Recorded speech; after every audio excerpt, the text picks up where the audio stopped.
हामी आज कोटियाम प्रवेश गर्दैछौँ है कोटियाम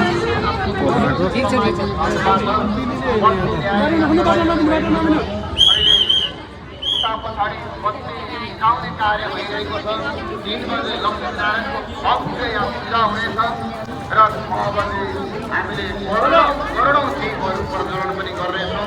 केही बेरमा पुतली बजार नगरपालिकादेखि पोखरा महानगरपालिका भगवानलाई मेरो दुःख हरिदिनुहोस्, मेरो कष्ट हरिदिनुहोस्, भगवानको बन्न सकौँ, मेरा नबनेका कामहरू बन्न सकुन्, हे परमात्मा हजुरको सेवामा लाग्न सकौँ, सन्तानलाई नवसन्तास भनेर हामीले प्रार्थना गर्नुहोला।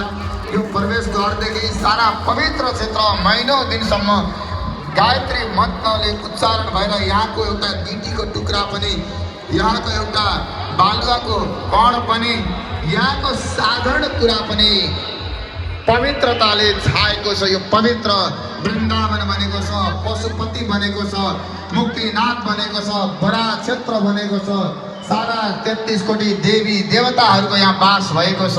जय बोले श्रीमद् भागवत भगवानको।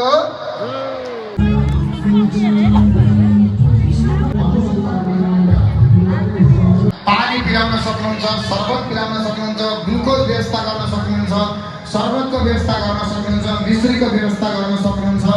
आफ्नो तर्फबाट 200-400 मिलिलिटर वाटर ल्याएर बाँड्न सक्नुहुन्छ आफ्नो हातले।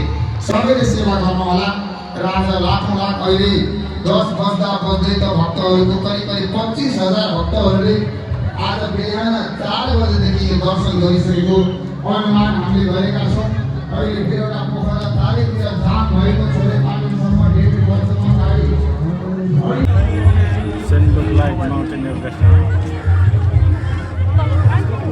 आज कोटियममा शनिबार भिड छ है।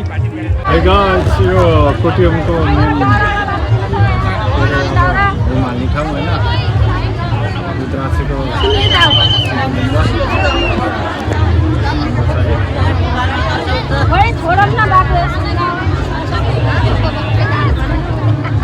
महिमा साई आपको फिलिङ रहा एकदमै झ्याउला यत्रो झ्याउला त मनले के हराउला जस्तो छ है मान्छे हेर्दा।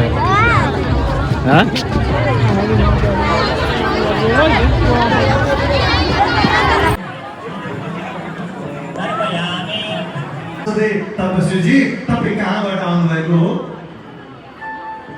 सोच्दाखेरिमाथि ऋषिले भने मलाई थाहा छैन। तपाईँ को हो भनेर परिचय सोद्धा नाम पनि थाहा छैन। कहाँ जाने हो भनेर सोधिन्छ राधाले। कहाँ जाने हो भनेर सोध्दा बाटो बताउन नसक्ने तिमी जस्तो मूर्ख यो दुनियाँमा मैले अहिले कहीँ पनि देखेको छैन। त्यही भएर यो मैले